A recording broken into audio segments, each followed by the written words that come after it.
శ్రీ గురుభ్యో నమ. శ్రీ మహాగణాధిపతి నమ. శ్రీ సరస్వతి నమ. భక్తులారా, సత్సంగంలో భాగంగా ఇప్పుడు మనం భాగవత మహాపురాణం చెప్పుకుందాం. నిన్నటి వరకు మనం 12 స్కందాల ఈ భాగవతంలో 2 స్కందాలు పూర్తి చేసాం. 3వ స్కందంలో 52 భాగాలు పూర్తి చేసాం. 53వ భాగం ఈ రోజున చెప్పుకున్నాం. చెప్పుకునే ముందు వ్యాస భగవాను ఈ గ్రంథం రాసిన వ్యాస భగవాన్ని ప్రార్థన చేసుకుందాం. వ్యాసాయ విష్ణు రూపాయ వ్యాస రూపాయ విష్ణవే నమో వై బ్రహ్మణజే వాసిష్ఠాయ నమో నమ.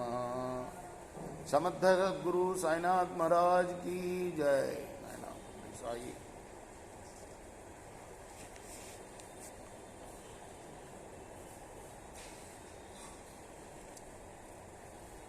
మైత్రేయుణ్ణి అడుగుతున్నాడు విదురుడు. మహానుభావ, స్వయంభవ మనువు తన కుమార్తె అయిన దేవహూతిని కర్ధమ ప్రజాపతికి ఇచ్చి వివాహం చేసిన విధానాన్ని చెప్పవయ్యా. ఆ దేవహూతి యందు మహాయోగీశ్వరుడైన కర్ధముడు ఏ విధంగా సంతానాన్ని కన్నాడో అది కూడా చెప్పు. అంతేకాక కర్ధమ ప్రజాపతి తన మరొక కన్యని కర్ధమ ప్రజాపతి తన కన్య రుచిని దక్ష ప్రజాపతికి ఇచ్చి వివాహం చేశాడని చెప్పావు. మరి ఆ రుచి యందు దక్ష ప్రజాపతి ప్రజాపతి అంటే ప్రజలను సృష్టించేవాడని అర్థం. ఎలా సృష్టించాడు అవన్నీ కూడా చెప్పాలి. ఇద్దరు గురించి అడుగుతున్నాడు. ఎవరి గురించి? కర్ధమ ప్రజాపతి గురించి, దక్ష ప్రజాపతి గురించి. వాళ్ళిద్దరు ఎలా పిల్లల్ని కన్నారు, వాళ్ళ విషయాలు చెప్పు అని అడగగానే విదురుడితో మైత్రేయుడు అన్నాడు, ఓ విదురా, కృతయుగంలో బ్రహ్మదేవుడు ప్రజల్ని సృష్టించడానికి కర్ధమ మునీశ్వరుణ్ణి నియమించాడు. అందుకు చాలా సంతోషం కలవాడై సరస్వతీ నదీ తీరంలో ఆయన, ఎవరు? కర్ధమ ప్రజాపతి 10,000 సంవత్సరాలు విడవకుండా తపస్సు చేశాడు. ఒకనాడు ఆయన దేవదేవుడైన లక్ష్మీవల్లభుణ్ణి ఆరాధించాడు. ఆ దేవుడు కర్ధముణ్ణి కరుణించి ప్రత్యక్షమయ్యాడు. ఆయన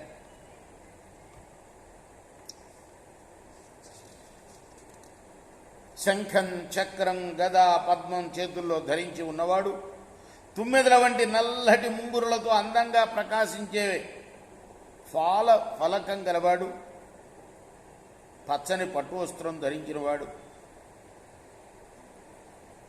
దాక్షిణ్యం పొంగే కటాక్ష వీక్షణాలతో అలరారేవాడు. ఆయన ఆ పంకజనాభుడు ఆయనకి దర్శనమిచ్చాడు ఆకాశంలో. ఆయన్ని వీక్షించి తను చిత్తాన్ని ఏకాగ్రతం చేసి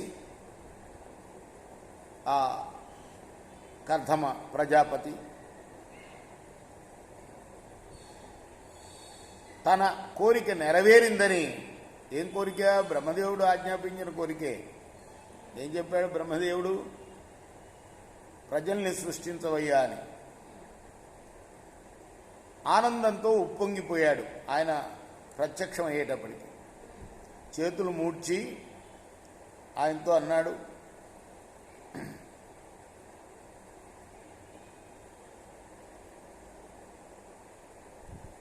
ఓ పుండరీకాక్ష, నువ్వు అఖిల ప్రాణిలోకానికి కూడా అంతరాత్మవై ప్రకాశిస్తూ ఉంటావు. అటువంటి సంపూర్ణ సత్వగుణ విధానమైన నీ దర్శనం కోసం పురాకృత సుకృతంతో నిండిన అనేక జన్మల్లో నిరంతర యోగాభ్యాస నిపుణులైన యోగీశ్వరులు పరితపిస్తూ ఉంటారయ్యా. దాని ప్రభావం చేత దృఢమైన జ్ఞానాన్ని పొందినటువంటి యోగీశ్వరులకు ఈశ్వరుడువైన నీ పాదపద్మాల దర్శనం నాకు ఈరోజు లభించింది. ఈ సంసార సముద్రాన్ని దాటగలిగాను, ధన్యుణ్ణయ్యాను. అంటే నీ దర్శనమే చాలు, నేను ధన్యుడయ్యాను అనడానికి కదా. మాధవ, ముకుంద, లక్ష్మీరమణ, నాకు కన్నులున్నందుకు ఫలం లభించిందయ్యా. ఇప్పుడు ఓ దేవా,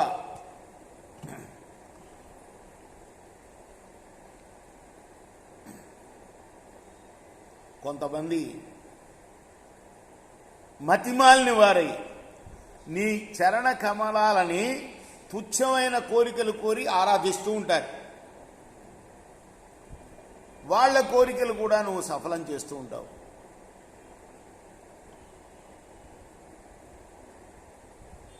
నేను కూడా వాళ్ళని నిందిస్తాను కానీ అటువంటి కలుషితమైన చిత్తం గలవాడినేనయ్యా. నేను కూడా పెండ్లి చేసుకోవాలనే ఉత్కంఠతో ఉన్నా,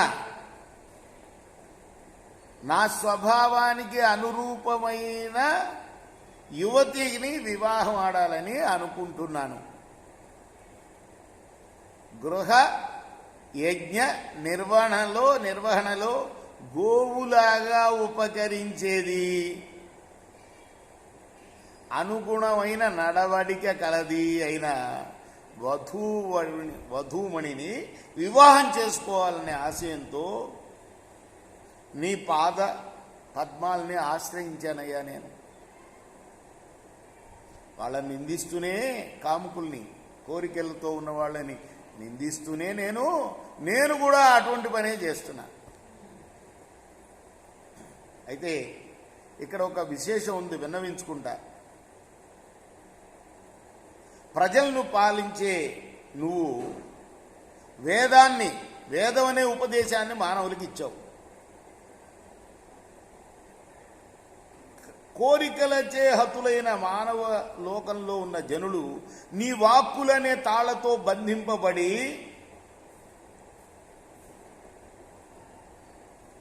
ఉంటారు. కాబట్టి మరి వేదంలో ఏం చెప్పారు? వివాహం చేసుకోవాలని చెప్పారు. వివాహం చేసుకోకుండా ఉండొద్దని చెప్పారు కదా. అందువల్ల నేను ఈ విధంగా కోరుతున్నానయ్యా.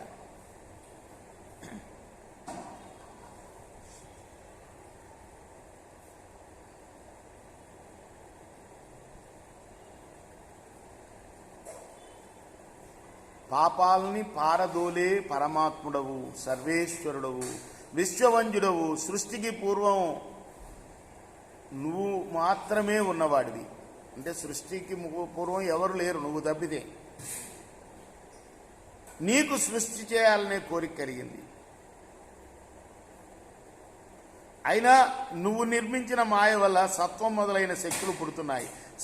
సాలెగూడు సృష్టించి మళ్ళీ తల్లో విలీనం చేసుకున్నట్టుగా నీవు ఆ శక్తుల ద్వారా లోకాలు పుట్టడానికి, వృద్ధి పొందడానికి, నాశనం కావడానికి కారణభూతమైన మాయా మహిమతో ప్రకాశిస్తూ ఉంటావు. మళ్ళా దాన్ని ప్రళయకాలంలో నీలోకే ఉపసంహరిస్తూ ఉంటావు. అటువంటి నీ అపార లీలా విలాసమైన మహాసముద్రాన్ని దాటడానికి ఎటువంటి వారికి కూడా సాధ్యం కాదయ్యా దేవా అంటూ కర్ధమ ప్రజాపతి నిష్కపటంగా చేసిన స్తోత్రం గరుత్మంతుని మూపుపై ఒయ్యారంగా కూర్చుండే అనురాగంతో కూడిన చిరునవ్వులనే వెన్నెలను చిందించే ఆ మహానుభావుడు విష్ణుదేవుడు విని అతనితో అన్నాడు, ఓ కర్ధమ మునీంద్ర, నీ మనస్సులో ఏముందో నాకు తెలుసయ్యా. నువ్వు ఏం కావాలని కోరి నన్ను భక్తి శ్రద్ధతో శమధమాది నియమాలతో ఆరాధించావో ఆ కోరిక నీకు అవశ్యం నెరవేరుతుంది సుమా అని ఆజ్ఞ ఇచ్చి ఇంకా అన్నాడు, బ్రహ్మదేవుడి కుమారుడు రాజాదిరాజు అయిన స్వయంభువ మనువు బ్రహ్మావర్త దేశాన్ని రాజధానిగా సప్త సముద్రాల నడుమ ఉన్న భూమండలాన్నంతా పరిపాలిస్తున్నాడయ్యా. రాజరిషి ఆయన ఎవరు? బ్రహ్మకుమారుడైన స్వయంభువ మనువు.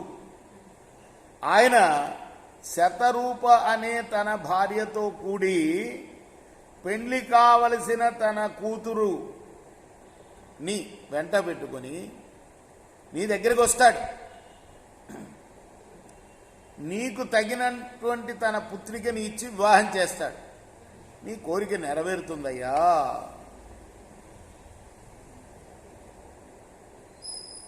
నన్ను మనస్సులో సర్వదా సంస్మరిస్తూ ఉండే ఆ మనువు యొక్క పుత్రిక నిన్ను పెండ్లాడి యథేచ్ఛగా సేవించి నీ వల్ల అనన్య సౌందర్యవతులైన 9 మంది కన్యలను కంటుంది. ఆ 9 కన్యలకు సాక్షాత్తుగా మునీశ్వరుల వల్ల ఉత్తమైన కుమారులు జన్మిస్తారు. శుద్ధమైన అంతఃకరణ గల నువ్వు కూడా నా ఆదేశాన్ని చక్కగా పాటించి చక్కగా సకల కర్మల్ని కూడాను ఆచరించి వాటి ఫలాల్ని నాకు అర్పిస్తూ ఏకాగ్రమైన మనస్సుతో ఇంద్రియాలని జయించి ప్రాణికోటికి అవసరమైనప్పుడు అభయం ఇస్తూ దానాలు చేస్తూ కరుణామూర్తివై సుజ్ఞానివై ప్రవర్తించు. నాలో లోకాలన్నీ ఉన్నాయని నీలో నేనున్నానని తెలుసుకొని నన్ను ఆరాధిస్తూ ఉండు.